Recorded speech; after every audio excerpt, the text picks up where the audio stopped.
Hello, hello. I'm just going to grab the link here and share it on. Boop, boop. Wait, can you guys hear me? You should be able to hear me. Okay. Well, for some reason, the little volume bar here is not really. Hi. Changing up. So let me go ahead and grab my link here, and I'm going to go ahead and share that on Facebook and Twitter. Hold on, just 1 second.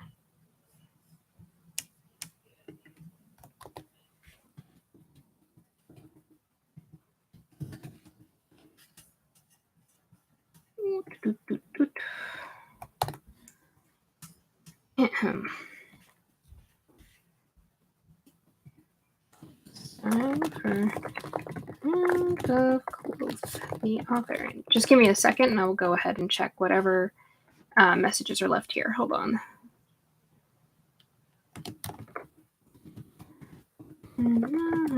We continue.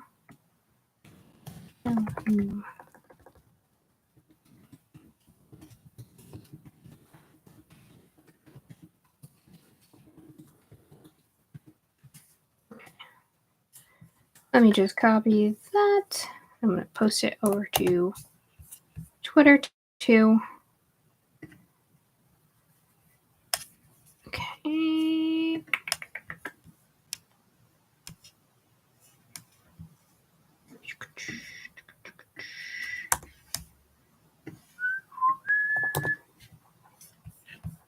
Okay.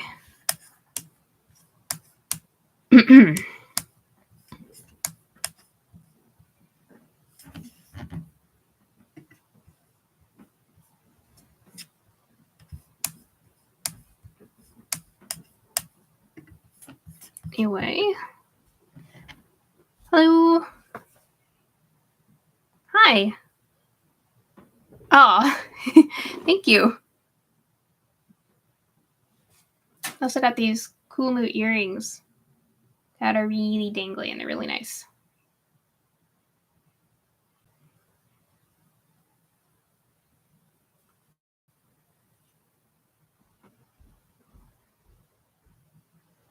And thank you for the compliment on my... Thanks! Thank you for the compliment on my makeup and stuff. Bad sleeves. Not really bad, just lacy. And long. They're fun. What's it called? So the makeup that I'm wearing today, like last time, is also from the Hocus Pocus collection for ColourPop. I didn't know how this one was really gonna look. So I was like, before I wear it anywhere else, I'll try it on stream, which kind of doesn't make any sense because like this is where like I don't know, it sounds counterintuitive somehow. But oh,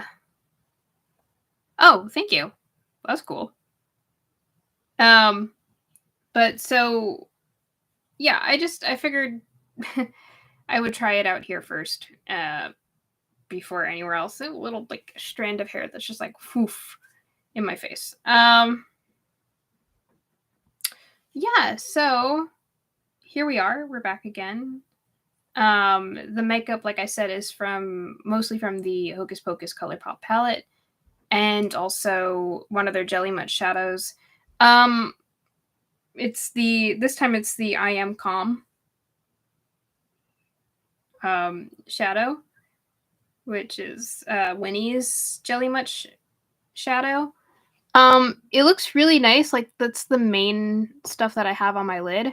However, the fallout from this is like just glitter everywhere, and like I'm like used to glitter just getting like glitter just does that. That's glitter's way.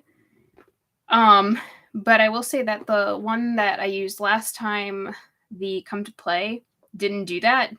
I didn't end up with like glitter on my cheeks and stuff. The only thing that happened was that it was a little like chunky at places on my eye, but maybe I like put less on that time because I did have like a base color that I was just putting them on top of. In this case, this is the base color. So it could be that, but there was a lot of fallout.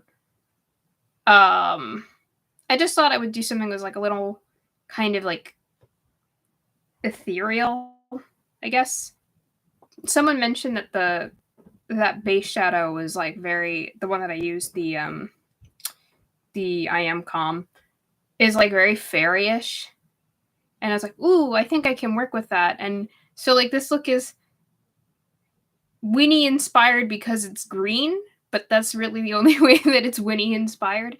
Other than that, I just have some like of the lime green in my, how did this become like a makeup show? But anyway, I'll talk about this very quickly. The lime green in the crease a little bit, but not all the way across. And then and then and then at the very, very ends, I have the dark green. And then on the bottom, there's actually like the entire way across, I did the lime.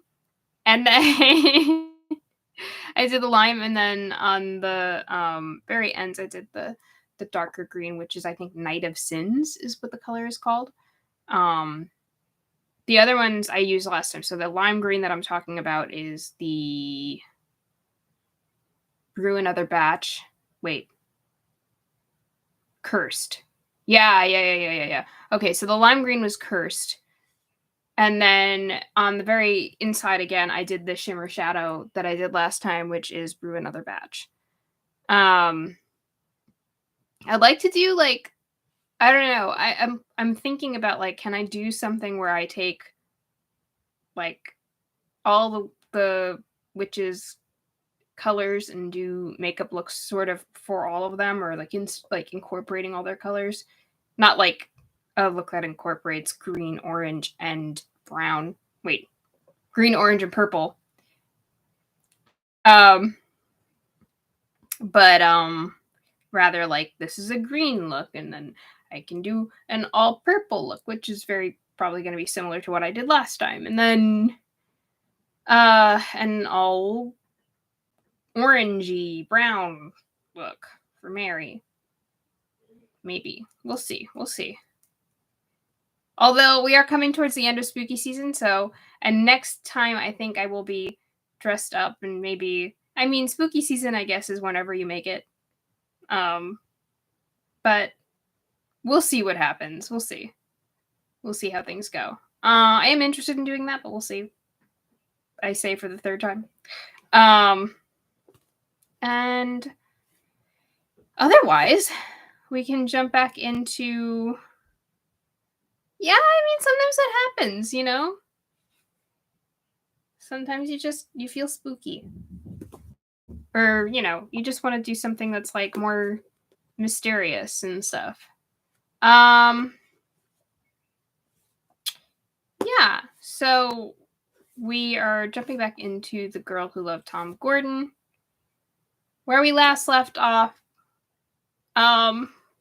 we were playing Stephen King bingo, and we were set in Maine. There are bullies, and parents are not good. And I think that's really all we got to so far.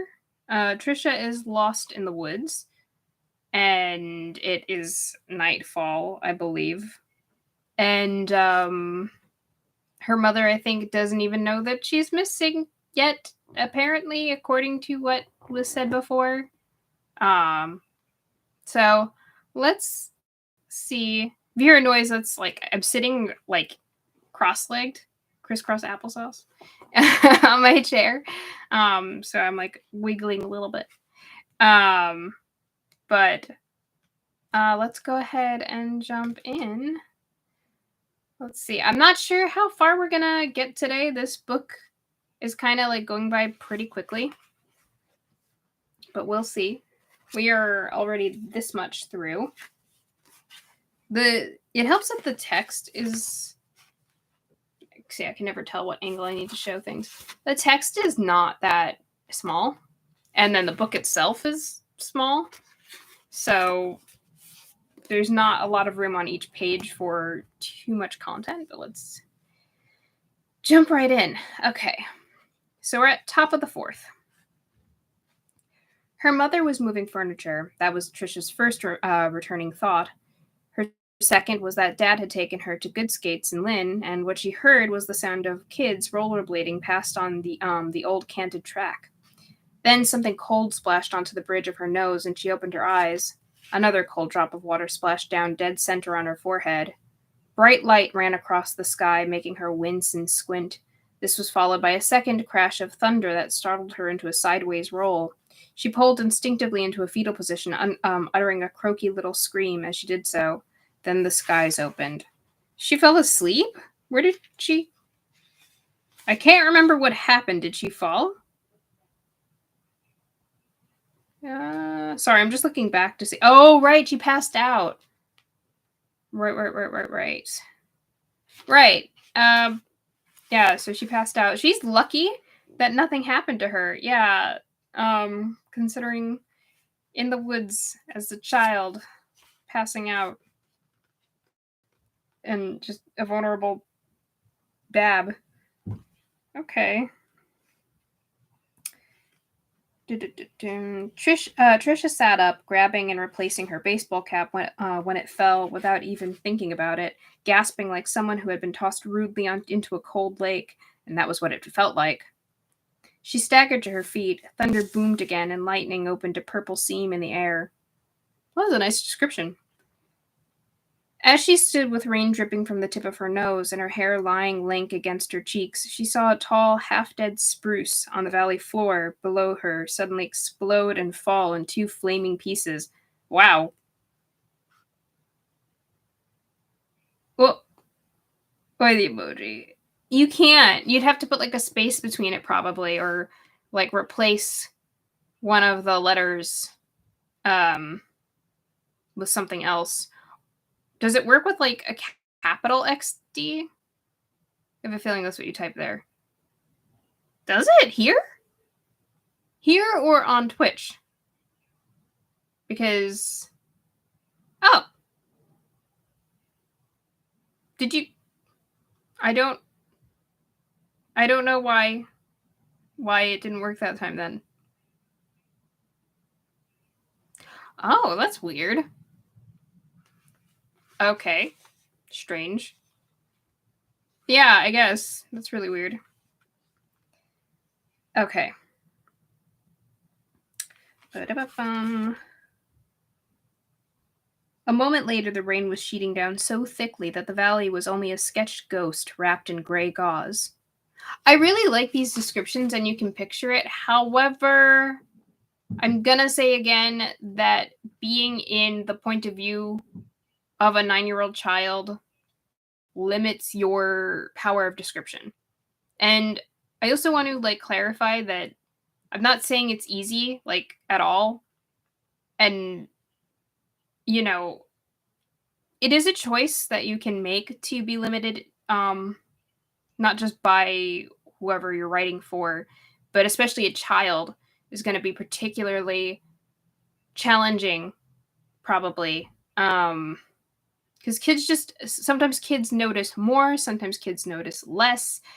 Probably it would be in a more, not simplistic way, but just different. And that doesn't sound like a way that a child would see something, I guess. And I've had this problem as well, where like because I write as well, but like looking back on older stories that I've done from the point of view of a character, like I read back and I really like some of my descriptions, but then I'm like, that character wouldn't see this that way. And it's, yeah, that stuff is a fun challenge, but you can't you're really not free to be your regular writery self if you're going to be writing specifically from the point of view of a character, if that makes sense.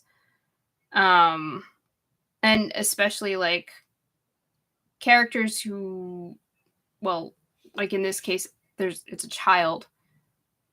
Um, but, like, yeah, there's limits for all sorts of people, and all sorts of voices. Everyone's gonna sound different. You might not be able to do or speak as artfully as you want to. Um, but I do like the descriptions. She backed up, getting into the cover of the woods again. She knelt, opened her pack, and got out the blue poncho. She put it on, better late than never, her father would have said, and sat on a fallen tree. Her head was still woozy, and her eyelids were all swollen and itchy, right, because of the mosquitoes. Ugh. The surrounding woods caught some of the rain, but not all of it. The downpour was too fierce. Trisha flipped up the poncho's hood and listened to the drops tap on it like rain on the roof of a car. She saw the ever-present cloud of bugs dancing in front of her eyes and waved at them with the strengthless hand. Nothing makes them go away, and they're always hungry. They fed on my eyelids when I was passed out, and they'll feed on my dead body, she thought, and began to cry again. This time it was low and dispirited. As she wept, she continued waving at the bugs, cringing each time the thunder roared overhead. With no watch and no sun, there was no time. See, like, that makes sense for a kid. Like, yeah. The same thing, too, with, like, the rain on top of a car. Like, you would be able to have that kind of metaphor in your head as a little kid. The rain was sheeting down so thickly that the valley was only a sketched ghost wrapped in gray gauze. Not as much. Like, that is more of a complex metaphor, that I'm not sure if that makes sense. It is, but it's not, because we've been in her point of view for a while, so it's not like just some omniscient narrator talking about her.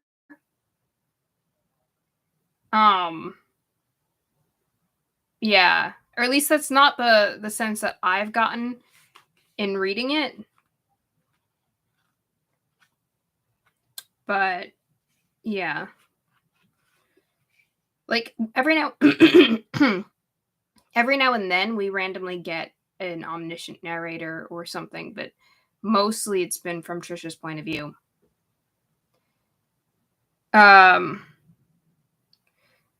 All Trisha knew was that she sat there, a small figure in a blue poncho huddled on a fallen tree, until the thunder began to fade eastward, sounding to her like a vanquished, but still truculent.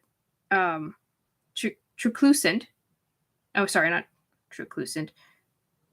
Truculent, rather. Like a vanquished, but still truculent bully. Why is that hard to say? Truculent bully. Ah, bullies again, huh?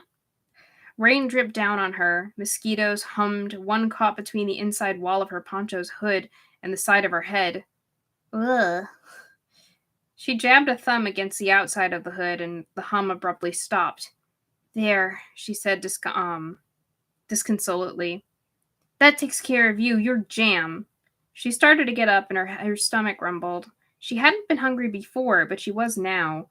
The thought that she had been lost long enough to get hungry was awful in its own way. She wondered how many more awful things were waiting, and was glad she didn't know, couldn't see. Maybe none, she told herself. Hey, girl, get happy. Maybe all the awful things are behind you now. Trisha took off her poncho. Before opening her pack, she looked ruefully down at herself. She was wet from head to toe and covered with pine needles from her faint, but very first fainting spell. Oh, sorry, from her very first fainting spell. She would have to tell Pepsi, always assuming she would have to tell Pepsi, always assuming she ever saw Pepsi again. Don't start that, she said, and unbuckled the pack's flap. She took out the stuff she had brought to eat and drink, laying the items out before her in a neat line. At the sight of the paper sack with her lunch in it, her stomach rumbled more fiercely. How late was it? Some deep mental clock attached to her metabolism suggested it might be around 3 in the afternoon, 8 hours since she'd sat in the breakfast nook slurping up cornflakes, 5 since she'd started off on this endless, idiotic shortcut, 3 o'clock, maybe even 4. In her lunch sack was a hard-boiled egg, still in its shell, a tuna fish sandwich, and some celery sticks. There was also the bag of chips, small, the bottle of water, pretty big, the bottle of Surge, the large 20-ounce size she loved, the large 20-ounce size she loved Surge, and the Twinkies. Looking at the bottle of lemon lime soda, Trisha suddenly felt more thirsty than hungry, and mad for sugar. She spun off the cap, brought the bottle to her lips, then paused. It wouldn't be smart to go chugging half of it down, she thought. Thirsty or not, she might be out here a while. Part of her mind moaned and tried to draw away from that idea, just call it ridiculous and draw away. But Trisha couldn't afford to let it. She could think like a kid again once she was out of the woods, but for the time being, she had to think much like an adult as much like an adult as possible. You saw what's out there, she said, a big valley with nothing in it except trees, no roads, no smoke. You have to play it smart. You have to conserve your supplies. Mom would tell you the same thing, and so would Dad. She allowed herself 3 big gulps of her soda, took the bottle away from her mouth, belched, took another 2 fast swallows.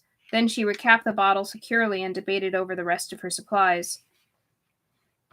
I would have said that drinking the soda first instead of the water was not a smart choice, but 1, it is a choice that a child would make, and 2, even though the soda doesn't do much to actually quench your thirst, it's probably better to reserve the water for when you really, really, really need it.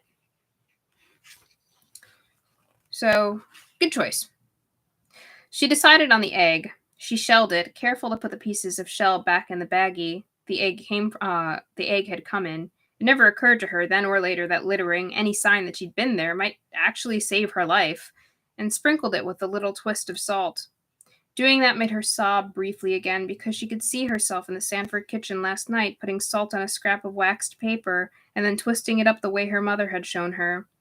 She could see the shadows of her head and hands thrown by the overhead light on the Formica counter.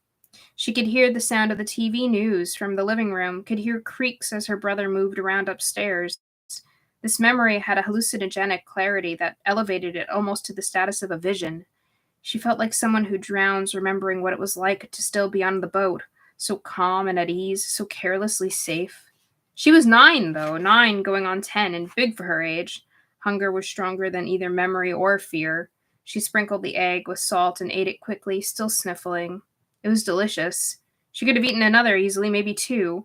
Mom called eggs cholesterol bombs, but her mom wasn't here, and cholesterol didn't seem like a very big deal when you were lost in the woods, scratched up with your eyelids all so swollen by bug bites that they felt weighted down with something. Flour paste stuck to the lashes, perhaps. Trisha eyed the Twinkies. Then opened the package and ate one of them. What? Okay. Sexual, she said. One of Pepsi's all-time great compliments. What? Anyway, she chased everything with a gulp of water, then moving quickly before either hand could turn traitor and stuff something else into her mouth, she put the remaining food back into the lunch sack.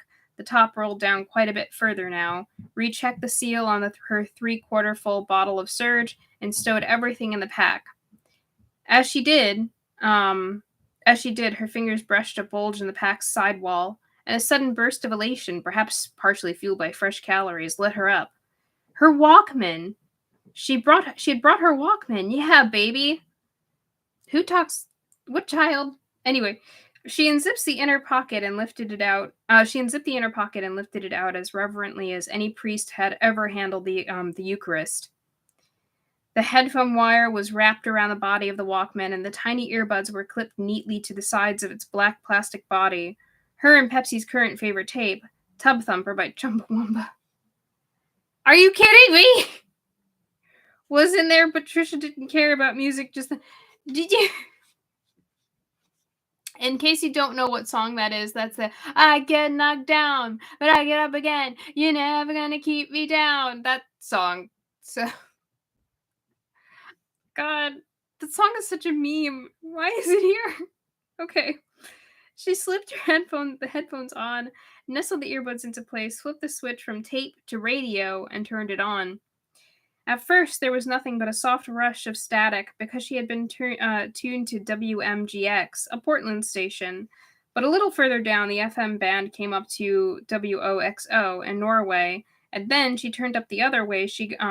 And when she turned up the other way, she got WCAS, the little station in Castle Rock, a town they had passed through on their way to the Appalachian Trail. She could almost hear her brother, his voice dripping with that newly discovered teenage sarcasm of his, saying something like, WCAS, Hicksville today, tomorrow the world. And it was a Hicksville station, no doubt about that. Whiny cowboy singers like Mark Chestnut and Trace Adkins alternated with a female announcer who took calls from people who wanted to sell washers, dryers, Buicks, and hunting rifles. Still, it was human contact, voices in the wilderness, and Trisha sat on the fallen tree, transfixed, waving absently at the constant cloud of bugs with her cap. The first time check she heard was 3:09. Yeah, at 3:30, the female announcer put the community trading post on hold long enough to read the local news. Folks in Castle Rock were up in arms about a bar where there were now topless dancers on Friday and Saturday nights. There had been a fire at a local nursing home, no one heard. And Castle Rock Speedway was supposed to reopen on the 4th of July with brand new stands and loads of fireworks. Rainy this afternoon, clearing tonight, sunny tomorrow with highs in the mid-80s. That was it. No missing little girl. Trisha didn't know whether to be relieved or worried. She reached to turn the power off and save the batteries, then paused as the female announcer added, "Don't forget that the Boston Red Sox take on those pesky New York Yankees tonight at 7 o'clock. You can catch all the action right here on WCAS, where we've got our socks on. And now, back to the shittiest day a little girl ever had," Trisha thought, turning off the radio and wrapping the cord around the slim plastic body again. Yet the truth was that she felt almost all right for the first time since that nasty minnow had started swimming around in her midsection.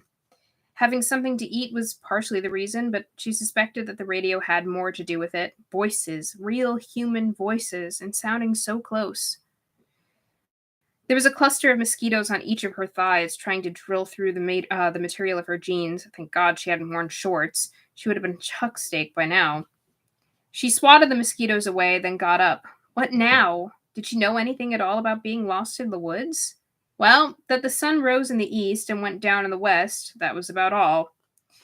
Once someone had told her that moss grew on the north side of the or south side of the tree, but she couldn't remember which. Maybe the best thing would be just to sit here, try to make some sort of shelter, more against the bugs than the rain. There were mosquitoes inside the hood of her poncho again, and they were driving her crazy. And wait for someone to come. If she had matches, maybe she could make a fire. The rain would keep it from spreading. And someone would see the smoke. Of course, if pigs had wings, bacon would fly. Her father said that. Wait a minute, she said. Wait a minute. Something about water. Finding your way out of the woods by water. Now what? It came to her, and she felt another burst of elation. This one was so strong that it made her feel almost giddy. She actually swayed a little on her feet, as one will at the sound of catchy music. You found a stream. Her mother hadn't told her that, but She had read it on one of the Little House books. She had read it in one of the Little House books a long time ago, maybe way back when she would have been 7. You found a stream and followed it, and sooner or later it would either lead you out to a bigger stream. You found a stream and followed it, and sooner or later it would either lead you out or to a bigger stream. If it was a bigger stream, you followed it until it led you out, or to a bigger stream yet. But in the end, running water had to lead you out because it always ran to the sea, and there were no woods there, only the beach and rocks and the occasional lighthouse. And how would she find running water? Why, she would follow the bluff, of course, the one she had almost run off the edge of, stupid Nick that she was. The bluff would lead her to one steady direction, and sooner or later she'd find a brook. The woods were full of them, as the saying went. She reshouldered her pack, this time putting it on over the poncho, and walked carefully towards the bluff and the fallen ash tree. She now looked back on her panicky plunge through the woods with a mixture of indulgence and embarrassment adults feel when looking back upon the worst of their childhood behavior. But she found she could still not go very close to the edge. It would make her feel sick if she did. She might faint again. Or vomit. Vomiting up any of her food when she had so little would be a very bad idea. She turned to the left and began walking through the woods with a drop off to the valley about 20 feet to her right. Every now and then she would force herself to go closer and make sure she wasn't drifting away, that the bluff with its wide view was still there. She listened for voices, but not very hopefully. The trail might be anywhere now, and to stumble on it would be pure dumb luck. What she was listening for was running water, and at last she heard it. Won't do me any good if it goes over that stupid cliff in a waterfall, she thought, and decided that she had to get close enough to the edge to check out the drop before she reached the stream, if only to guard against disappointment. The trees had drawn back a little here, and the space between the edge of the forest and the edge of the drop was dotted with bushes. They would, 4 or 5 weeks later, bear a lush crop of blueberries. Now, however, the blueberries were just tiny buds, green and inedible. Still, there had been checkerberries. They were in season, and it might be a good idea to keep that in mind, just in case. The ground between the blueberry bushes was scaly and shifty with busted rock. The sound under Trisha's sneakers made her think of broken plates. She walked ever more slowly over the scree, and when she was 10 feet or so from the edge of the drop, she got down and crawled. I'm safe, perfectly safe, because I know it's there, nothing to worry about. But her heart was still hammering in her chest. And when she got to the edge, she uttered a bewildered little laugh, because the drop was hardly there at all anymore. The view across the valley was still wide and sweeping, but wouldn't be for much longer, because the terrain on this side had been sinking. Trisha had been listening so hard and thinking so hard, mostly reminding herself to keep her head, not to go bazonka again, that she hadn't even realized. She worked her way further, pushing through a final little screen of bushes, and looked down. The drop was now only about 20 feet and no longer sheer. The rock face had become a steep, rubbly slope. Down below were scrubby trees, more fruitless blueberry bushes, tangles of brambles, and scattered everywhere were heaps of broken-up glacial rock. The downpour had stopped, the thunder had retreated on the occasional ill-natured mutter, but it had continued to drizzle, and these heaps of rock had a slick, unpleasant look, like slag from a mine. Trisha backed up and got to her feet, then continued to make her way through the bushes toward the sound of the running water. She was starting to feel tired now, her legs aching, but she thought she was basically okay. Afraid, of course, but not so badly as before. They would find her. When people got lost in the woods, they always found them. They sent out planes and helicopters and guys with bloodhounds, and they hunted until the lost person was found. Or maybe I'll kind of see it myself. Find a camp in the woods somewhere, brick a window if the door's locked and there's no one home, use the telephone. Let me just read what you wrote here. Intention to go left. Yeah, I mean, so they usually say that when you're lost in a maze, you go right. But I don't think that applies here. Interesting. More right-handed propaganda. You know, there's like a stigma about like left-handedness and stuff. Frankly, I'm sick of it. Okay, let's see. Trisha could see herself in some hunter's cabin which hadn't been used since the previous fall. She could see camp furniture covered with faded paisley drop cloths and a bearskin rug on the board floor. She could smell dust and old stoves' ashes. This daydream was so clear that she could even smell a trace of ancient coffee. The place was empty, but the telephone worked. It was one of the old-fashioned ones, the handset so heavy that she had to hold it in both hands. But it worked, and she could hear herself saying, "Hello, Mom? This is Trisha. I don't know exactly where I am, but I'm all..." She was so absorbed in the imaginary cabin and the imaginary phone call that she came close to falling into a small stream that emerged from the woods and cascaded down the rubble-strewn slope. Trisha grabbed at the branches of an alder and stood looking at the stream, actually smiling a little. It had been a crappy day, all right. Tray crappy. Okay. But her luck finally seemed to be returning, and that was a big hooray. She walked to the edge of the slope. So, I just don't know. It's hard sometimes to keep straight with your character's voice and keep it from slipping into your voice.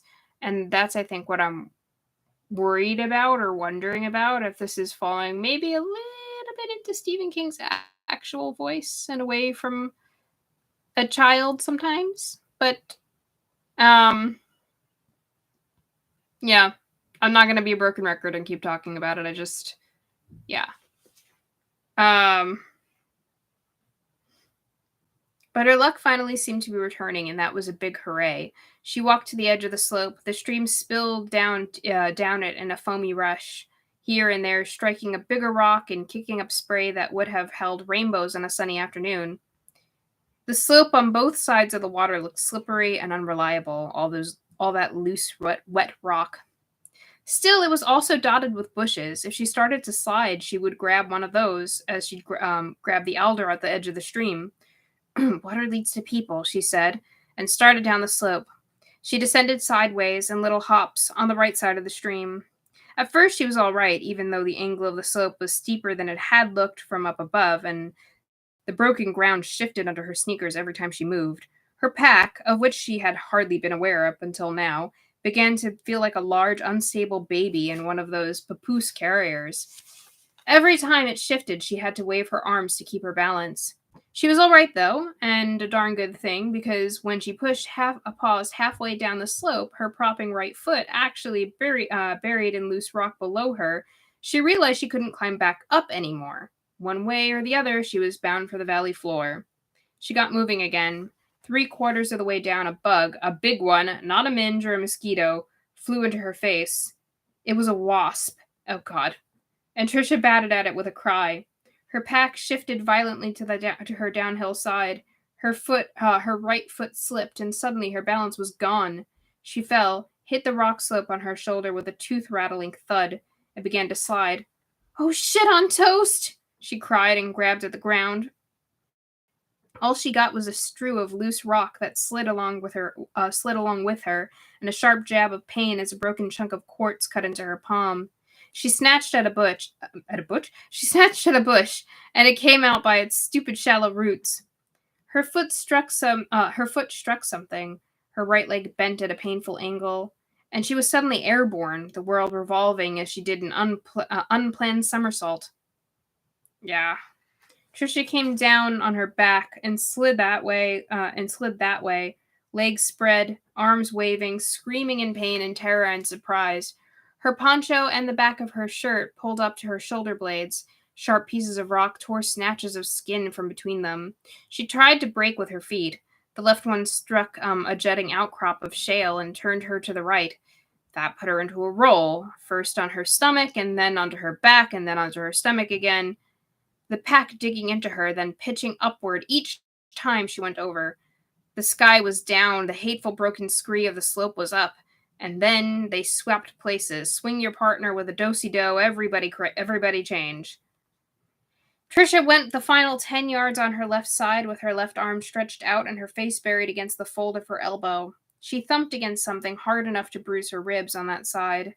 And then, before she could even look up from her arm, a needle of pain drove into her just above her left cheekbone. Trisha shrieked and jerked to her knees, slapping.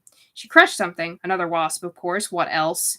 Even as it stung her again, even as she opened her eyes and saw them all around her. No! Yellow-brown insects that looked weighted down in the tail section, plump, ungainly poison factories. She had slid into a dead tree standing at the foot of the slope about 25 feet from the brawling streamlet. In the dead tree's lowest fork, just at eye level to a little girl who was 9 but tall for her age, was a gray paper nest. Agitated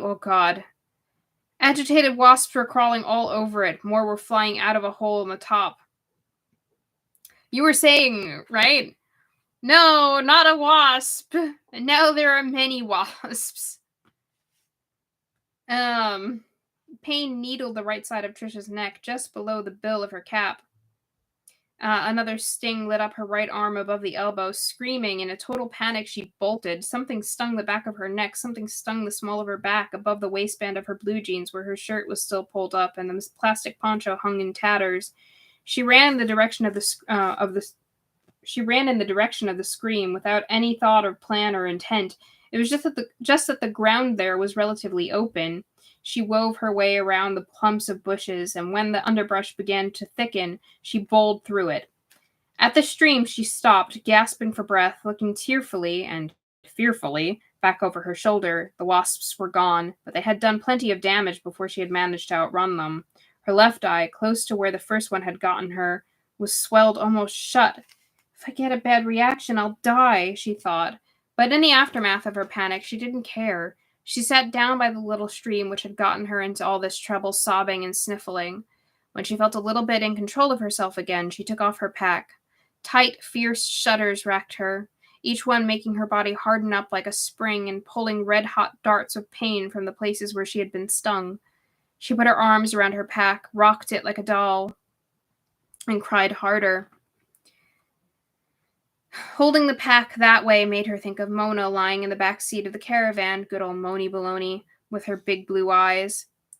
There had been times, while her parents were getting ready to divorce and then actually doing it, when Mona had felt like her only comfort. There were times when not even Pepsi could understand.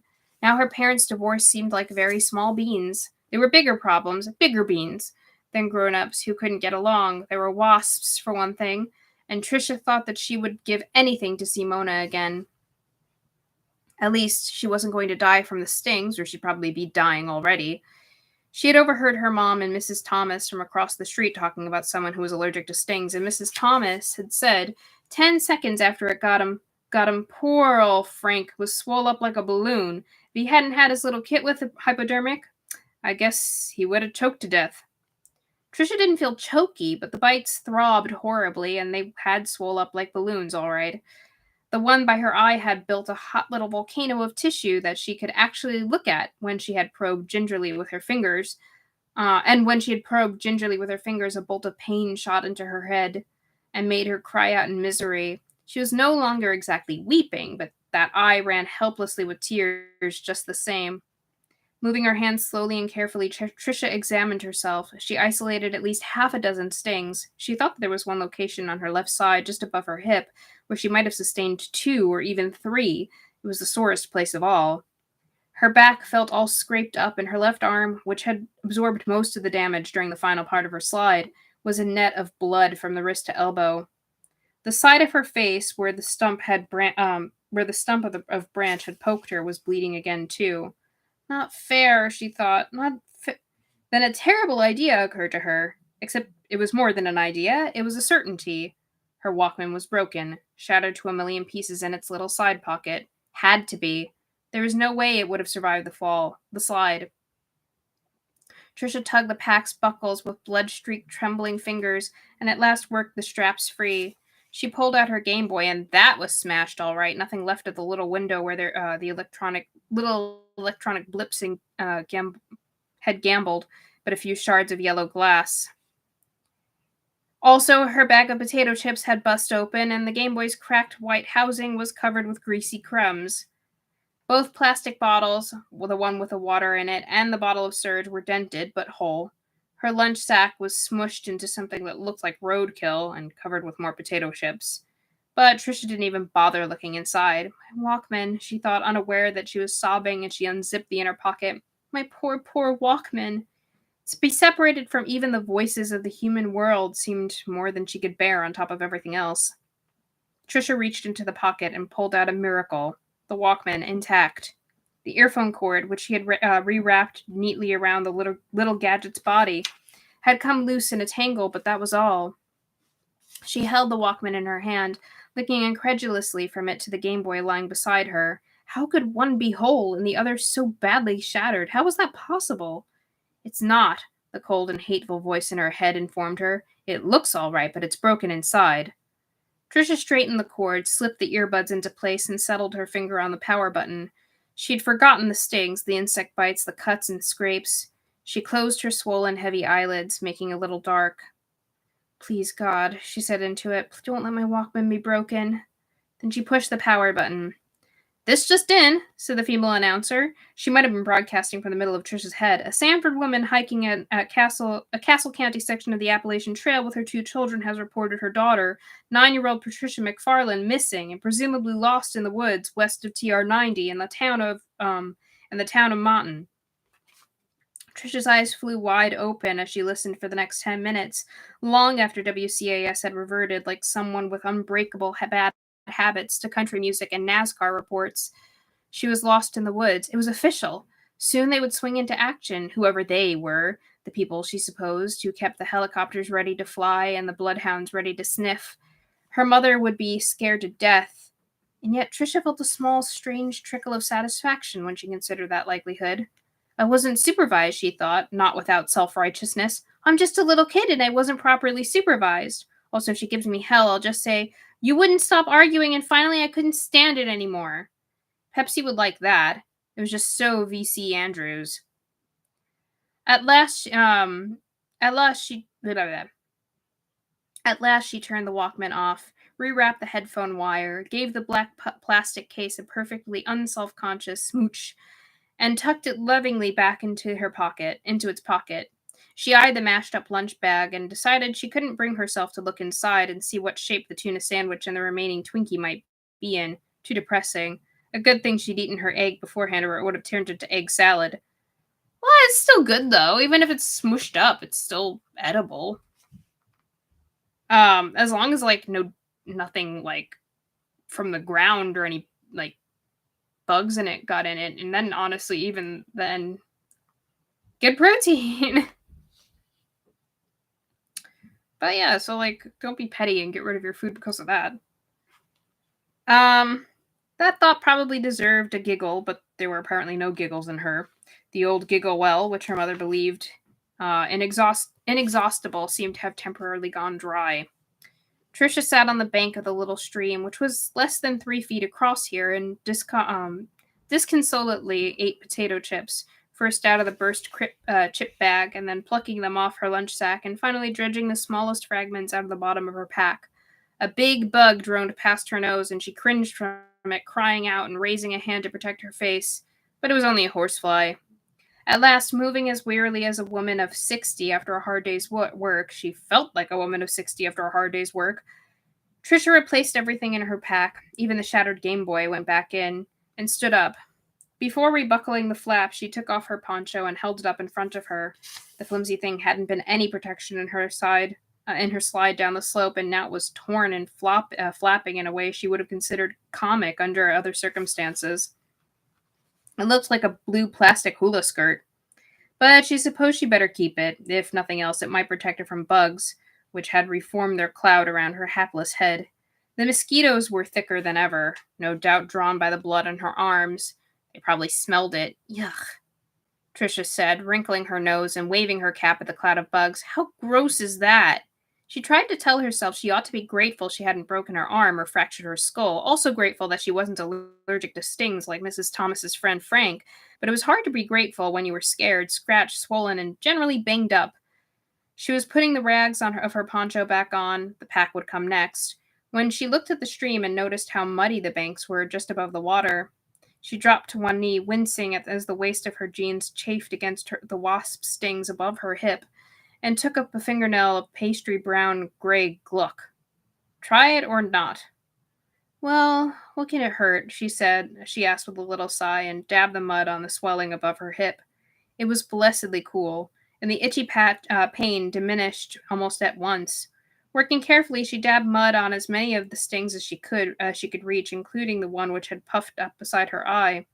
Then she wiped her hands on her jeans, both hands and jeans considerably more battered now than they had been 6 hours ago, donned her torn poncho, then shrugged into her pack. Luckily, it lay without rubbing up against any of the places where she'd been stung. Trisha began walking beside the stream again, and 5 minutes later she re-entered the woods. Let me just take some water. Wait, I missed what we're saying right about. Where do we say? Was it about? No, I don't know. I can't imagine.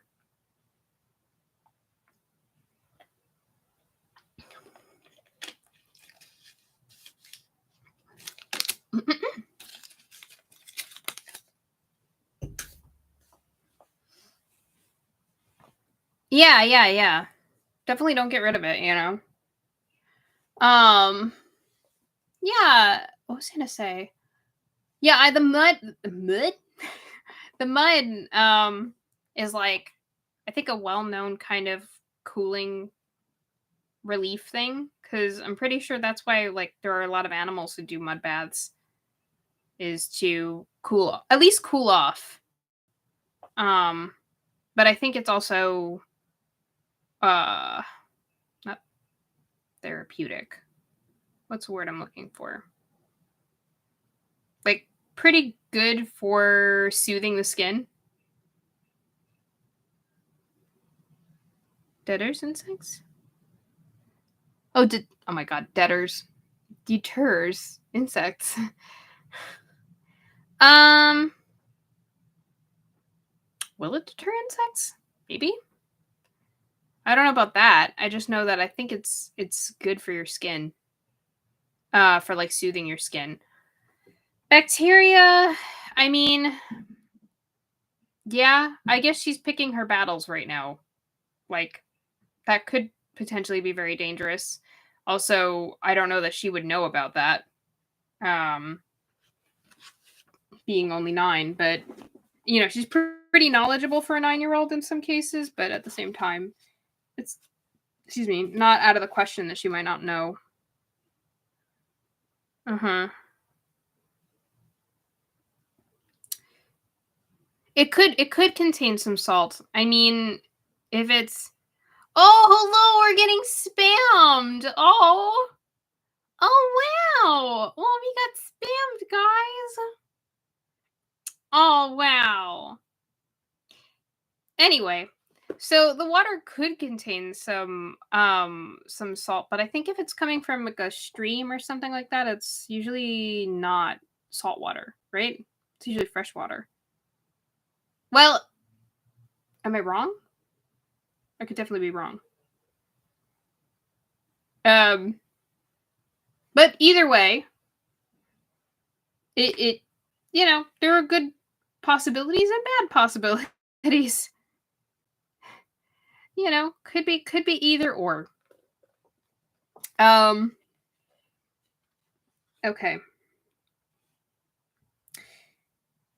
So she followed the stream for the next 4 hours or so, hearing nothing but twitting birds and the ceaseless drone of bugs. It drizzled for most of that time, and once it showered hard enough to wet her through again, even though she took shelter under the biggest tree she could find. At least there was no thunder and lightning with the second downpour. Trisha had never felt as much like a town girl as she did while that miserable, terrifying day was winding down toward dark. The woods came in clenches, it seemed to her. For a while, she would walk through great old stands of pine, and and there the forest seemed almost all right, like the woods in a Disney cartoon. For some reason, I read that like stands of pine, and it made me think Stan Pines from Gravity Falls. Um, and then they mentioned a Disney cartoon, which was just like funny still. My brain is on Gravity Falls, I guess. What are you? I see what you mean. Okay. Then one of those clenches would come, and she would find herself struggling through snarly clumps of scrubby trees and thick bushes, all too many of the latter, the kind with thorns. Fighting past interlaced branches that clawed for her arms and eyes, their only purpose seemed to be obstruction, and as mere tiredness slipped towards exhaustion, Tricia began to impute them with actual intelligence, a sly and hurtful awareness of the outsider in the ragged blue poncho.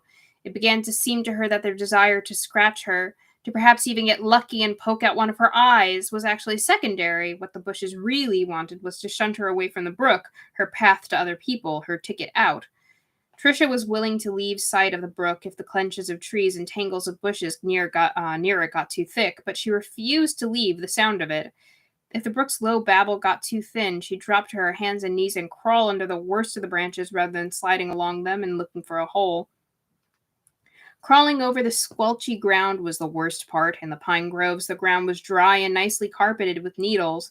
In the clenchy tangles, it always seemed wet. Her pack dragged through the lacings of her pack dragged through the lacings of branches and bushes, sometimes actually getting stuck. And all the time, no matter how thick the going, the cloud of minges and no-see-ums hung and danced in front of her face.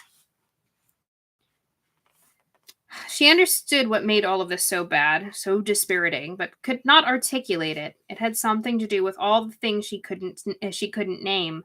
Some stuff she knew because her mother had told her: the birches, the beeches, the alders, the spruces and pines. Why did that feel like it was going into like a Dr. Seuss rhyme for a second there? The hollow hammering of a woodpecker and the harsh cawing cry of the crows, the creaky door sound of the crickets as the day began to darken. But what was everything else? If her mother had told her, Trisha no longer remembered, but she didn't think her mother had told her in the first place. She thought her mother was really just a town girl from Massachusetts who lived in Maine for a while, liked to walk. There's a while again, as one word. Stephen King! Come on! Liked to walk in the woods and had read a few nature guides. What, for instance, were the thick bushes with the shiny green leaves? Please God, not poison oak. Or that small trashy-looking tree, or the small trashy-looking trees with the dusty gray trunks, or the ones with the narrow hanging leaves. The woods around Sanford, the woods her mother knew and walked, sometimes with Trisha and sometimes alone, were toy woods. These were not toy woods. Trisha had tried to imagine hundreds of searchers flooding toward her. Her imagination was good, and at first she was able to do this quite easily. She saw big yellow school buses with the words "Charter Search Party" in the destination windows, pulling into parking areas all along the western Maine part of the Appalachian Trail. The doors opened, and out spilled men in brown uniforms, some with dogs on chains, all with walkie-talkies clipped to their belts, a special few with those battery-powered loud-hailers. These would be what you heard first, big amplified God voices calling, "Trisha McFarland, where are you? If you hear, come to the sound of my voice." But as the shadows in the wood thickened and joined hands, there was only the sound of the stream, no wider and no smaller than when she had tumbled down the slope beside it, and the sound of her own breathing. Her mental pictures of the men in brown uniforms weakened little by little. I can't stay out here all night, she thought. No one can expect me to stay out here all night. She felt panic trying to grab her again. It was speeding her heartbeat, drying out her mouth, making her eyes throb in their sockets. She was lost in the woods, hemmed in by trees for which she had no name, alone in a place where her town girl vocabulary had little use, and she was consequently left with just a narrow range of recognition and reaction, all of it primitive. From town girl to cave girl in one easy step. She was afraid of the dark, even when she was at home in her room, with the glow from the streetlight on the corner falling in through the window. She thought that if she had to spend the night out here, she would die of terror. Part of her wanted to run. Never mind how flowing water was bound to take her to people eventually. All that was likely just a crock of Little House on the Prairie shit. She had been following this stream for miles now, and all it had brought her to was more bugs. She wanted to run away from it, run in whatever direction the going was easiest, run and find people before it got dark. That the idea was totally nutso didn't help much. It certainly didn't change the throb in her eyes and the stung places. Now they were throbbing too, or ease the coppery fear taste in her mouth. Trisha fought her way through a tangle of trees growing so close together they were almost intertwined, and came out in a little crescent of clearing where the brook took an elbow bend to the left. This crescent, hemmed in on all sides by bushes and raggedy clumps of trees, looked like a little patch of Eden to Trisha. There was even a fallen tree trunk for a bench. She went to it, sat down, closed her eyes, and tried to pray for rescue. Asking God to not let her Walkman be broken had been easy because it had been unthinking. Now, however, praying was hard. Neither of her parents were churchgoers. Her mother was a lapsed Catholic, and her dad, so far as Trisha knew, had never had anything to lapse from. And now she discovered herself lost and without vocabulary in another way. She said the Our Father, and it came out of her mouth sounding flat and uncomforting, about as useful as an electric can opener would have been out here. She opened her eyes and looked around the little clearing, seeing all too well how the gray air was becoming, clasping her, seeing all too well how gray the air was becoming, clasping her scratched hands nervously together. She couldn't remember ever discussing spiritual matters with her mother, but she had asked her father not a month ago if he believed in God. They had been out behind his little place in Malden, eating ice cream cones from the Sunny Treat Man, who still came by in his tinkling white truck. Thinking of the Sunny treat truck now made Trisha feel like crying again. Pete had been down the park, as they said in Malden, goofing with old friends. God, Dad had said, seeming to taste the word like some new ice cream flavor, vanilla with God instead of vanilla with Jimmy's. Vanilla with God instead of vanilla with Jimmy's. What brought that sugar? Oh, wait, sorry. What brought that on, sugar? Sorry, I should say that again. It's what brought that on, sugar? She shook her head, not knowing. Now, sitting on the fallen trunk in this cloudy, buggy June dusk, a frightening idea bloomed. What if she had asked because some deep, future-seeing part of her had known that this was going to happen, had decided that she was going to need a little God to get through, and had sent up a flare? God, Larry McFarland had said, licking his ice cream. God, now, God. He thought a while longer. And there's a while again! Yes, I will call it out every time I see it. Trisha had sat quietly on her side of the picnic table, looking out at his little yard. It needed mowing, giving him all the time he needed. At last he said, I'll tell you what I believe in. I believe in the subaudable. The what? She had looked at him, not sure if he was joking or not. He didn't look as if he was joking. The subaudable. Do you remember when we lived on 4th Street? Of course you remember the house on 4th Street, 3 blocks from where they were, near the Lynn town line. A bigger house than this, with a bigger backyard that Dad had always kept mown. Back when Sanford was just for grandparents and summer vacations, and Pepsi Robichaud was just her summer friend, and Aunt Farms were and arm farts were the funniest things in the universe, except of course for real farts. On 4th Street, the kitchen didn't smell of stale beer the way this house's kitchen did. She nodded, remembering very well. See, that is a great description for a little kid to notice, because instead of saying he seemed like an alcoholic or he seemed to have turned to drinking, you would notice that, this house smells different than the other house. And that's a very clever way of giving that kind of information to the audience through the eyes of a little girl. I am only critical of Stephen King because I know he can do better. But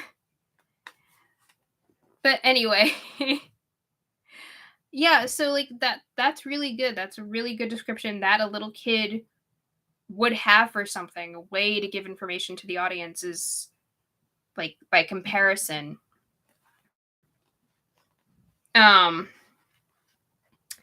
It had electric heat, that house. Do you remember how the baseboard units would hum even when they weren't heating? Even in the summer? Trisha had shaken her head, and her father had nodded his as if that was what he had expected.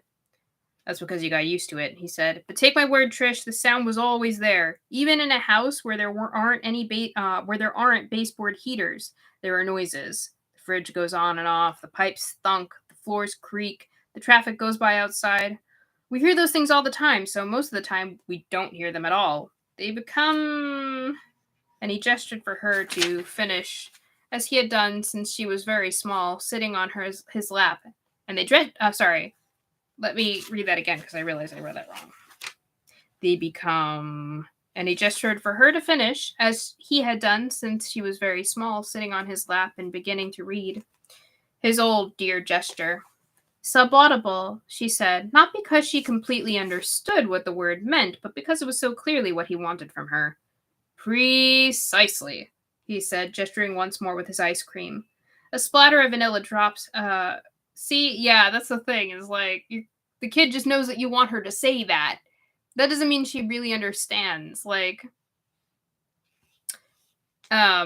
I think this is like a teaching moment and stuff. But I think the next thing I would do is I'd say, like, can you think of more things that would be like subaudible?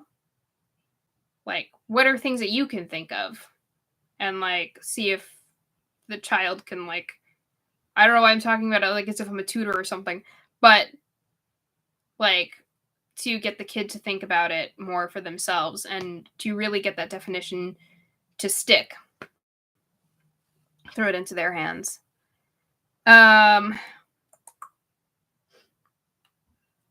A splatter of vanilla drops ran up one leg of his khaki pants, and she'd found herself wondering how many beers he'd had already that day. Precisely, sugar cube. Sugar cube? Precisely, sugar subaudible. I don't believe in any actual thinking God that marks the fall of every bird in Australia or every bug in India, a God that records all of our sins in a big golden book and judges us when we die. I don't want to believe in a God who would deliberately create bad people and then deliberately send them to roast in a hell he created. But I believe there has to be something. No, so you're agnostic. He had looked around the yard with its too high, too patchy grass, the little swinging gym he had set up for his son and daughter. Pete had outgrown it, and Trisha really had too, although she still swung or would go down the slide a few times when she was here, just to please him. The two lawn dwarves, one barely visible in an extravagant splurge of spring weeds, the fence at the very rear that needed painting. In that moment, he had looked old to her, a little confused, a little frightened, a little lost in the woods, she thought now, sitting on the fallen log with her pack between her sneakers. Then he had nodded and looked back at her. Yeah, something. Some kind of insensate force of the good. Insensate. Do you know what that means? Why would I don't even know what that means. Why would a child who's like 9 know what that means? She had nodded, not knowing exactly, but not wanting him to stop and explain. She didn't want him to teach her, not today. Today, she only wanted to learn from him. Interesting. She didn't want him to teach her, she only wanted to learn from him. Interesting. I think there's a force that keeps most drunken teenagers, from crashing their cars when they're coming home from the senior prom of their first big rock concert. That keeps most planes from crashing even when something goes wrong. Not all, just most. Hey, the fact that no one's used a nuclear weapon on actual living people since 1945 suggests that there has to be something on our side. Sooner or later, someone will, of course, but over half a century, that's a long time. He had paused, looking out at the lawn dwarves with their vacant, cheery faces. There's something that keeps most of us from dying in our sleep. No perfect, loving, all-seeing God. I don't think the evidence supports that, but a force. The subaudible. You got it. That doesn't make sense. Okay. All right. She'd gotten it, but hadn't liked it. It was too much like getting a letter you thought would be interesting and important, only when you opened it, it was addressed to Dear Occupant. Do you believe in anything else, Dad? Oh, the usual, death and taxes, and that you're the most beautiful girl in the world. Dad? She'd laughed and wriggled as he hugged her and kissed the top of her head, liking his touch and his kiss, but not the smell of beer on his breath. He let go and stood up. I also believe it's beer o'clock. You want some iced tea? No thanks, she said, and perhaps something prescient prescient? Prescient? Prescient to me sounds better, but that doesn't mean that it is the correct way to say the word.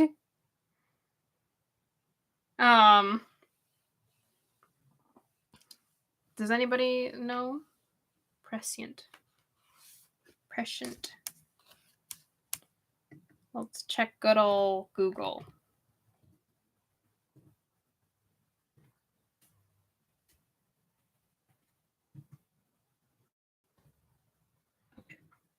Let's see. Oh, prescient. Prescient. Prescient? Sounds so weird. Prescient. Yeah, prescient. Okay. That's not fulfilling pronunciation. Oh. No, he's wordy. He's wordy. And yeah, he's wordy. Okay.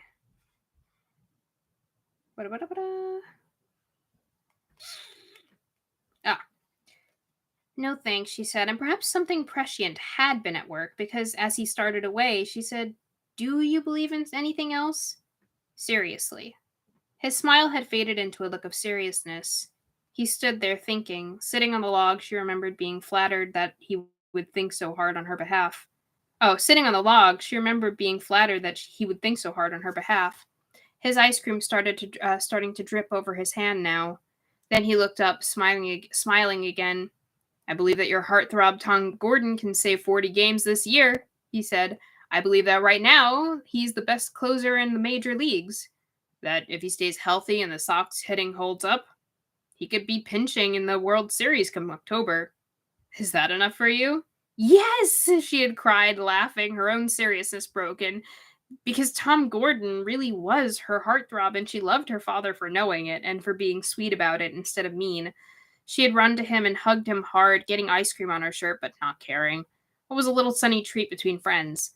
And now, sitting here in the growing grayness, listening to the drip of the water all around her in the woods, watching the trees blur into shapes which would soon become threatening, listening for amplified shouts, "Come to the sound of my voice!" or the distant barking of dogs, she thought, "I can't pray to this audible. I just can't." She couldn't pray to Tom Gordon either. That would be ludicrous, but perhaps she could listen to him pitch. And against the Yankees at that. Oh, that old rivalry. WCAS had their socks on. She could put hers on too. She had to conserve her batteries, she knew that, but she could listen for a while, couldn't she? A while! And who could tell? She might hear those amplified voices and barking dogs before the game was over. Trisha opened her pack reverently, removed her Walkman from its inner pocket, and settled the earbuds into place. She hesitated a moment, suddenly sure the radio would no longer work, that some vital wire had been joggled loose in her tumble down the slope, and this time there would be only silence when she pushed the power button. It was a stupid idea, maybe, but on a day when so many things had gone wrong, it seemed like a horribly plausible idea, too. Go on, don't be a chicken guts." She pushed the button, and like a miracle, her head filled with the sound of Jerry Trupiano's voice. Jerry Trupiano. Is that right? Jerry Trupiano's voice. And more importantly, with the sounds of Fenway Park. She was sitting out here in the darkening, drippy woods, lost and alone, but she could hear 30,000 people. It was a miracle. "Comes to the belt," Troop was saying. "He winds, he fires, and strike three called! Martinez caught him looking. Oh, that was the slider, and it was a beaut. That caught the inside corner, and Bernie Williams was just frozen. Oh my! And at the end of 2.5 innings, it's still the Yankees 2, the Boston Red Sox nothing." A singing voice instructed Trisha to call 1-800-54-GIANT for some sort of auto repair, but she didn't hear it. 2.5 innings already played, which meant it had to be 8 o'clock. At first that seemed amazing, and yet, given the faded quality of the light, not so hard to believe either. She'd been on her own for 10 hours. It seemed like forever. It also seemed like no time at all. Trisha waved at the bugs. This gesture was so automatic she didn't even realize she was doing it, and then delved into her lunch bag. The tuna sandwich wasn't as bad as she had feared, flattened and torn into hunks, but still recognizably a sandwich. The baggie had sort of kept it together. The remaining Twinkie, however, had turned into what Pepsi Robichaud would likely have called total sploosh. Trisha sat listening to the game and slowly ate half of her tuna sandwich. It awoke her appetite, and she easily could have gobbled the rest, but she put it back in the bag and ate the sploosh Twinkie instead, scooping up the moist cake and the nasty, tasty white cream filling. That stuff was always cream and never cream. Oh, that stuff was always cream, C-R-E-M-E, and never cream, C-R-E-A-M, Trisha mused, with one finger. I get that. It's sort of like, always reminds me of in high school, we had this thing called Snapple Juiced in our vending machines. Like, they couldn't actually call it juice because it wasn't. Yeah, like juiced what? Um, when she had gotten all that she could with her fingers, she turned the paper inside out and licked it clean. Just call me Mrs. Spratt, she thought, and put the Twinkie wrapper back into her lunch bag. If there's one criticism that I have of the book, it's that there's a lot of references in here that I don't think it relies a lot on like knowledge of pop culture, specifically around the time that the book was published, it seems. Um so there's a lot of things I think that unfortunately are gonna kind of get lost in time a little bit. It's hard. It's really hard to keep those out of your work, but I think it's like for the best because there's no guarantee that those things are gonna completely stand the test of time, and like um just be understandable for anybody else who's reading. Especially like now we do have the internet, so we could look these things up, but at the time that this book came out, there wasn't. Um and so, well, there might have been the internet, but I don't think it was as widely used. Let me see actually when this came out. 1999. Yeah. It was just coming into like, so you had the internet, but you didn't have like Google. Google started around like the early 2000s, which I mean 1999 is close, but it wasn't quite there yet. Um it probably like around 2002-ish, I think. Google started like gaining popularity or just really started like popping up. Yeah, exactly. Mhm. And there are definitely going to be people who can like look at this and go, I know what they're talking about, and like it won't even phase them. But there are a lot of people who'd be reading this that if you want your book to uh just stay relevant, um it's best to try to avoid that stuff. And especially not to rely on it. Like that this was just like a passing line. I think it's okay. But if you ever used it as like a description and stuff, tough thumping is forever. Uh-huh. Exactly. That will be around forever. Tech references are extremely hard. Like especially like shows that show like whatever tech is being used, like cell phones. Cell phones I think create a world of problem on screen, if that makes sense. Oh, it's the I get knocked down and I get up again. You're never gonna keep me down. Wait, what? What did you say? Ha ha ha. Was that? I wouldn't get angry about that. Like that actually doesn't bother me so much. Um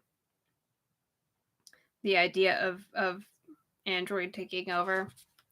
Like sure, I won't be able to listen to my music or have my photos anymore and stuff like that, but it's the way of the world.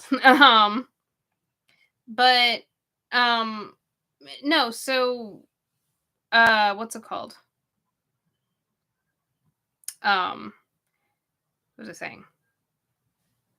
Uh yeah, right. So like tech is really hard to do in television shows because yeah, I mean, you see like mostly Buffy the Vampire Slayer isn't a very dated show somehow, even though it started in the 90s. You watch it and you kind of can't tell that we're not watching a show from today mostly. However, there are episodes where you see computers and things like that that completely take you out. um Likewise anything with like a flip phone, things like that, and this technology is advancing super duper fast. I don't think that we even realize how fast things are like have been changing, and it really really shows in the media when a character would like pull out a cell phone or like be on a laptop or something. Or, God forbid, websites. Like, and referencing websites. Oh my god. You wrote a whole comment? Oh. Ooh. I'm sorry that YouTube is not being nice to you today.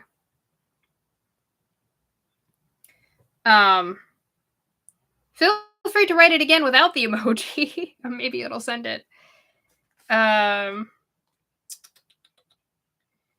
Yeah.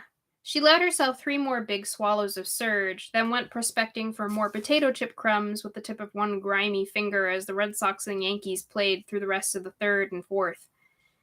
By the middle of the fifth, it was 4-1 Yankees, with Martinez gone in favor of Jim Corsi.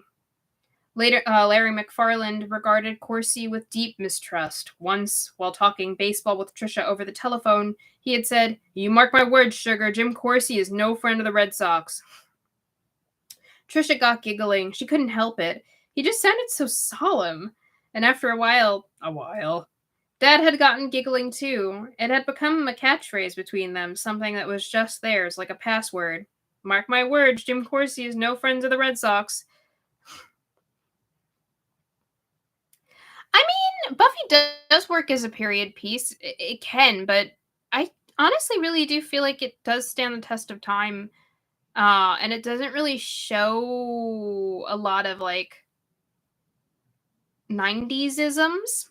Not like Boy Meets World, where everybody had the 90s boy band haircut for like the entire show, which was fine, but like that was definitely a clear, like, in the grunge look. And movies, especially movies, will act like period pieces because it's, it's such an isolated thing. It doesn't keep going for seasons and seasons.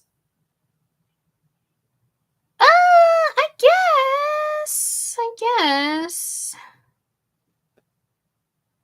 Clothing sometimes. I feel like the clothing in like the earlier seasons definitely, and the hairstyles in the earlier seasons. Also filming, like the camera quality and stuff.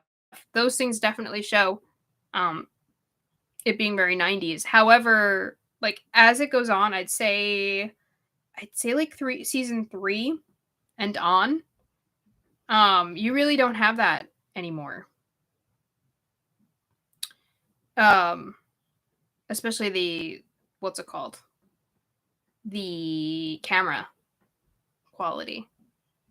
But like I said, there are shows where that did stick around, and movies especially. Yeah.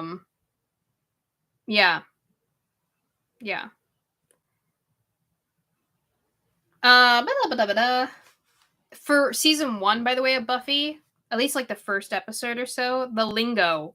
I think the lingo was something that they had to like really, really take a conscious approach on, because Buffy and like Cordelia, they're supposed to be more like Valley Girl, right? Or popular Californian girls of the time who are using a lot of 90s slang, and they just didn't really.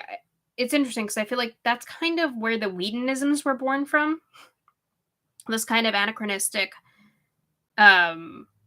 speech of like some slang taken from like the 50s and stuff like that, just being used by characters who were, or like reminiscent of such things, being used by characters of the modern day. But if you look at like the first episodes, it is a mess with like Neg and Neg Lee and Paz and like all that stuff. There's more, but those are the ones I can think of off the top of my head. Yeah. So, anyway, completely derailed. Let's get back to the book. Corsi was a friend of the Red Sox on the top of the 6th, though getting the Yankees 1-3. Getting the Yankees 1-2-3. Trisha knew she should turn off the radio and conserve the batteries. Tom Gordon wasn't going to pitch in a game where the Red Sox were 3 runs behind, but she couldn't bear the thought of disconnecting Fenway Park. She listened to the seashell murmur of the voices even more eagerly than the play-by-play guys, Jerry Trupiano and Joe Castiglione. Those people were there, actually there, eating hot dogs and drinking beer and lining up to buy souvenirs and soft serve ice cream and chowder from the legal seafood stand. They were watching as Darren Lewis, D-Lou, the announcer sometimes called him, stepped into the batter's box, the bright banks of lights casting his shadows behind him as daytime gave up overhead. She could not bear to exchange those 30,000 murmuring voices for the low hum of mosquitoes thicker than ever as dusk advanced, the drip of rainwater from the leaves, the rusty rick-rick of the crickets, and what other sounds there might be. It was the other sound she was most afraid of, other sounds in the dark. D-Lou singled to right, and one out later, Mo Vaughn got hold of a slider that did not slide. Back, way back, Troop chanted. That's in the Red Sox pen. That's in the Red Sox pen. Someone, I think it might have been Rich Garces, caught it on the fly. Home run, Mo Vaughn! That's his 12th of the year, and the Yankee lead is cut to 1. Sitting on her tree trunk, Trisha laughed and clapped her hands and then resettled her signed Tom Gordon hat more firmly on her head. It was full dark now. In the bottom of the 8th, Nomar Garcia Parra hit a 2-run shot into the screen on top of the Green Monster. The Red Sox took a 4-5 lead, and Tom Gordon came out to pitch the top of the 9th. Trisha slid off the fallen tree to the ground. The bark scraped against the wasp stings on her hip, but she hardly noticed. Mosquitoes settled with immediate hungry intent on her bare back where her shirt and the tatters of the blue poncho had rucked up, but she didn't feel them. She gazed at the last held glimmer glow in the brook, fading tarnished quicksilver,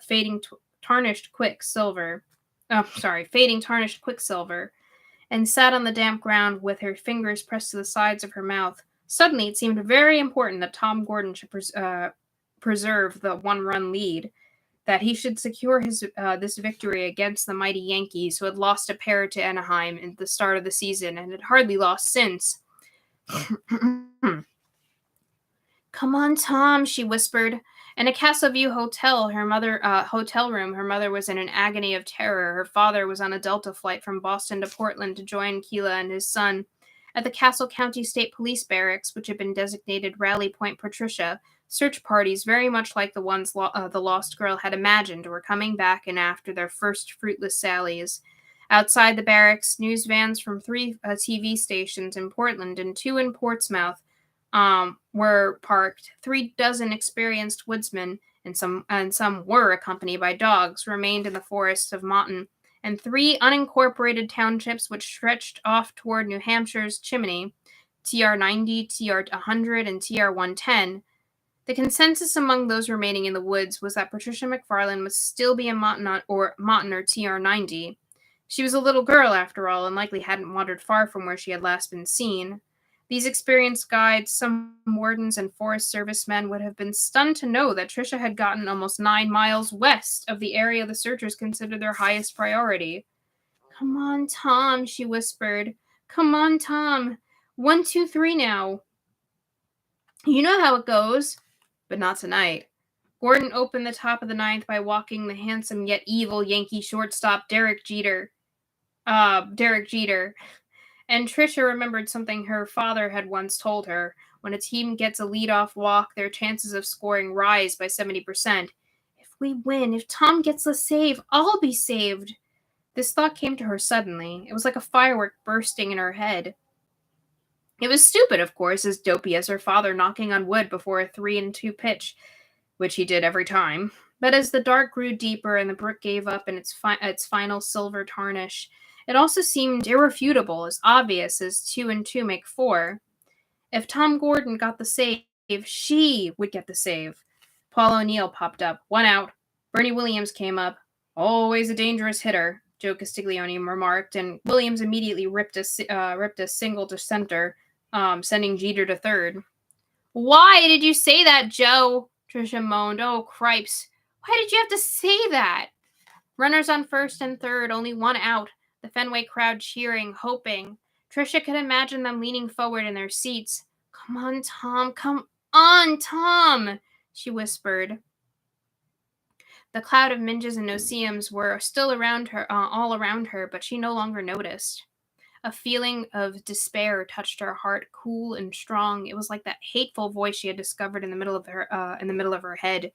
The Yankees were too good. A base hit would tie it. A long ball would put it out of reach, and the awful, awful Tino Martinez was up, with the most dangerous hitter of all right behind him. The straw man would now be down on one knee in the on-deck circle, swinging a bat and watching. Gordon worked the count on Martinez to 2-2, then threw his curveball. "Struck him out!" Joe Castiglione shouted. It was as if he couldn't believe it. "Oh, man, that was a beauty! Martinez must have missed it by a foot." 2 feet, Troop added helpfully. "So it all comes to this," Joe said, and behind his voice, Trisha could hear the volume of the other voices, the fan voices, begin to rise. The rhythmic clapping started. The Fenway faithful were getting to their feet like a church congregation about to sing a hymn. 2 on, 2 out. Red Sox clinging to a 1-run lead. Tom Gordon on the mound and... "Don't you say it," Trisha whispered, her hands still pressed against the sides of her mouth. "Don't you dare say it." But he did. "And the always dangerous Darryl Strawberry coming to the plate." That was it. Game over. Great Satan, Joe Castiglione had opened his mouth and jinxed it.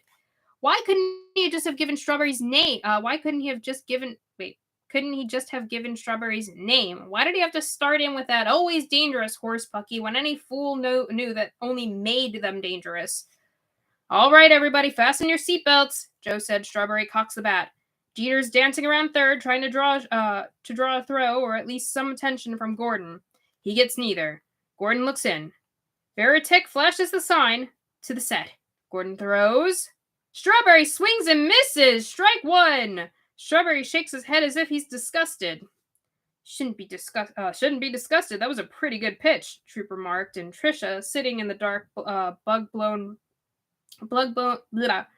armpit of nowhere, thought, "Shut up, Troop. Just shut up for a minute."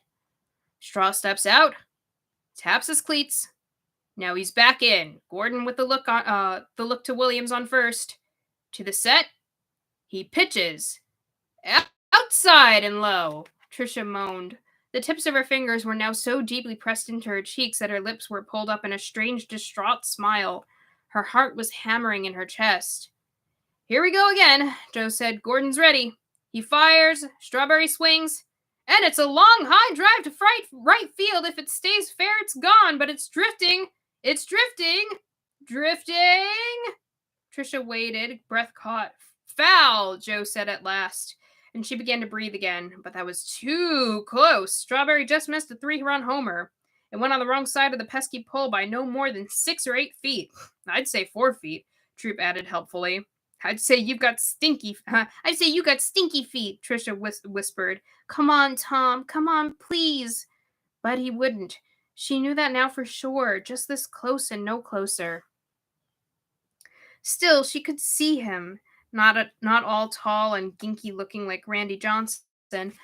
Not all short and tubby looking like Rich Garces. Medium height, trim, and handsome. Very handsome, especially with his cap on, shading his eyes. Except her father said almost all ball players were handsome. "Comes with the genes," he told her, then added, "Of course, a lot of them have nothing upstairs, so it all balances out."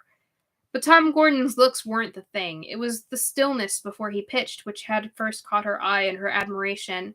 He didn't stalk around the mound like some of them did, or bend to fiddle with his shoes, or pick up the rosin bag and then toss it back down in a little flump of white dust. No, number 36 simply waited for the batter to finish all of his fiddle-de-diddling. He was so still in his bright white uniform as he waited for the batter to be ready. And then, of course, there was the thing he did whenever he succeeded in getting the save. That thing as he left the mound. She loved that. Gordon whines and fires, and it's in the dirt. Veritek blocked it with his body, and that saved a run, the tying run. "Stone the Crows," Troop said. Joe didn't even try to dignify that one. Gordon takes a deep breath out on the mound. Strawberry stands in. Gordon wheels, deals, high! A storm of booing rose in Trisha's ears like an ill wind. 30,000 or so umps in the stands didn't agree with that one, Joe, Troop remarked. True, but Larry Barnett behind the plates got the final say, and Barnett said it was high.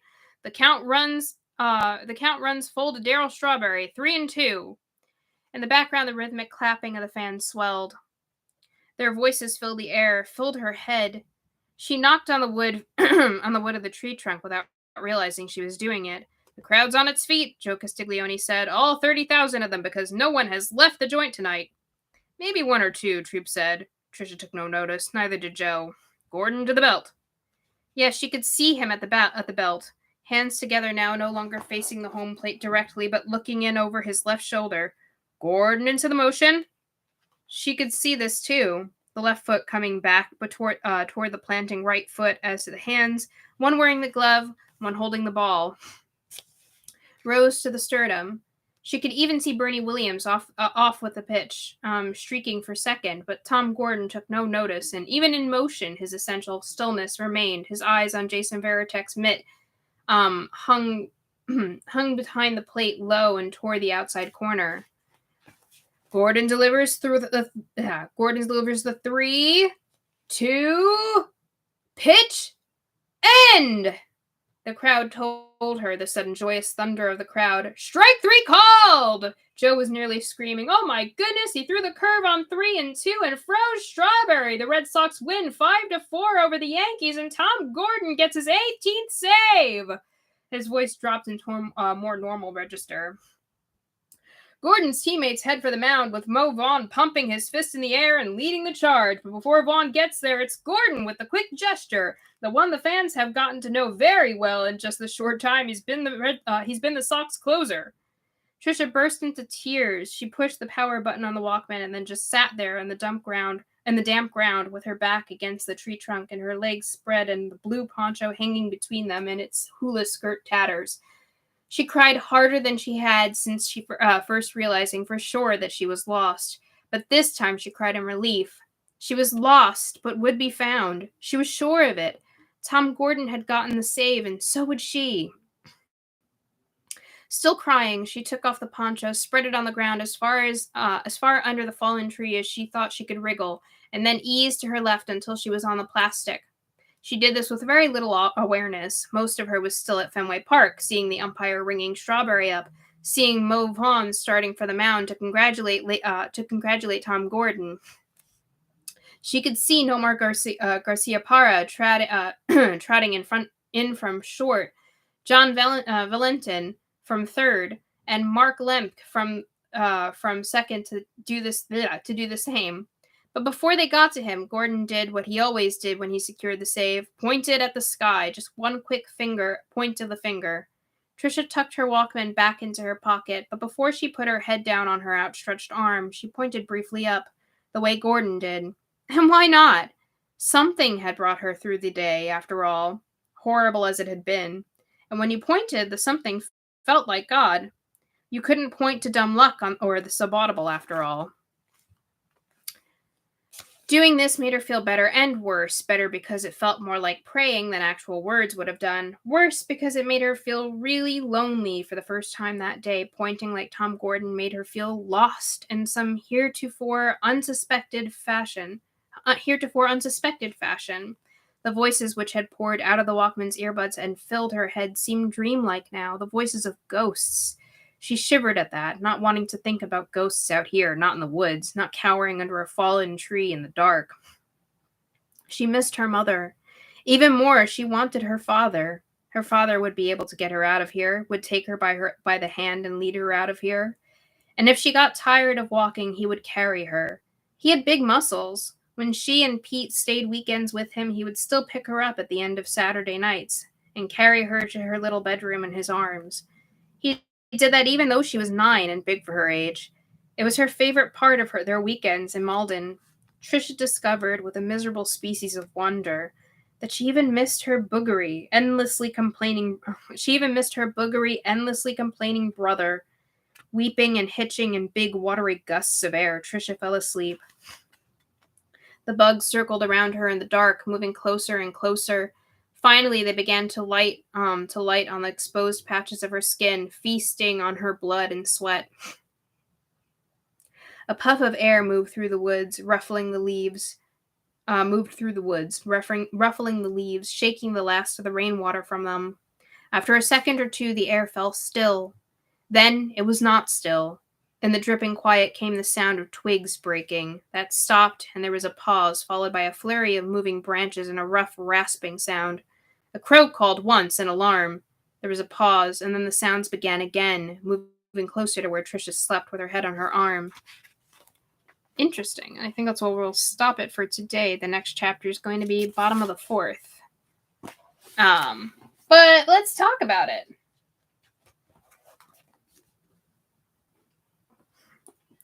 What'd you guys think of this?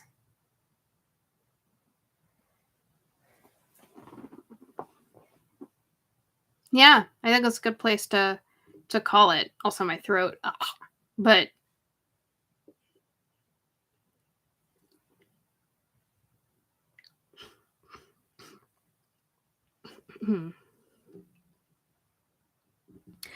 I had fun voicing the announcers, but I was gonna say there's a lot of baseball, and I'm not a baseball person, so I don't actually know much of what I'm talking about.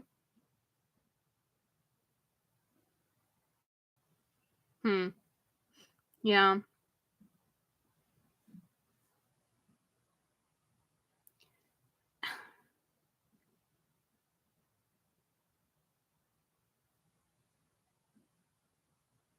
There's a lot of bits to skip through then.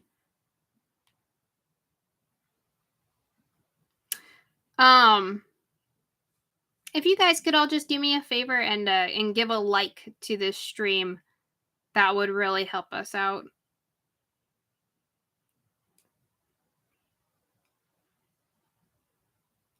Just as we're, coming to the end and stuff. Aw. I think that's the thing with our memories of books and such. I think we remember sometimes we remember the experience of reading them, like what was happening at that time around us as we were reading them. We remember, oh, you're sweet. Sometimes we would remember like how we pictured things as we read, and like what actually happened in the book. And sometimes, like, sometimes we'll remember more. I don't know what point I'm getting at here, but we just kind of remember like the story itself, and obviously not everything is gonna stick in our head. We couldn't recall every page of a novel. Yeah.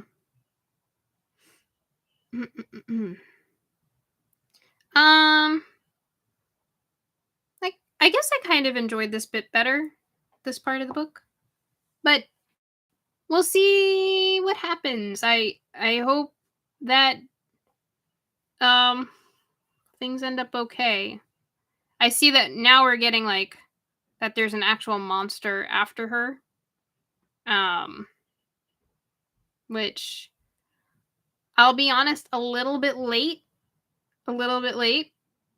I feel like this could have been revealed a little earlier, but I think the idea was to make us think that this was a normal child gets lost in the woods story, and then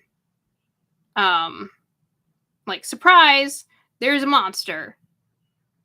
I mean, I guess they did say, the world has teeth and stuff, but that doesn't really necessarily speak to the fact that there'll be a monster or anything. Yeah. I don't know. So, but I enjoyed what we read. And where are we now? Let me just see. We are about halfway. Not quite there yet. More like a third, I guess, through the book. This chapter, I felt like it took longer to go through. This was only just one chapter that we read today, but it was a long one. Let me just see. Yeah, I'm already seeing, like, my goodness. Yeah, okay. This one chapter was like equivalent to the first part of the book that we read the last time. No, you're fine. That's part of the whole idea of reading this with people, like, and that makes it better because you can have a conversation as you're reading. That's like the point of this whole operation. So I wouldn't call it distracting. I would just say we were doing what the stream was meant to do. But I hope you guys enjoyed. I think that will be all now, unless anybody has anything else to bring up. Anything else you guys want to talk about?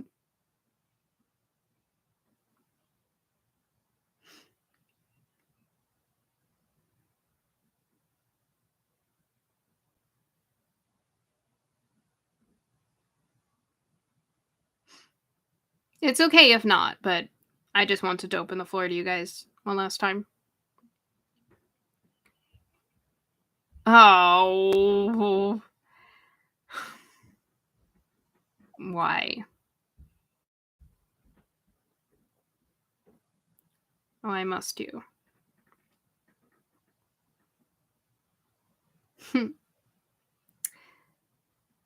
Yeah, so I think that's it for this time.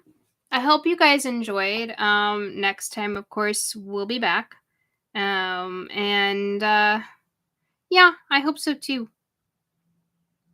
So we'll be back next Sunday, hopefully around 5 o'clock, hopefully a little closer to 5 than I've been getting. Sorry about that, but hopefully we'll be closer to 5 next time.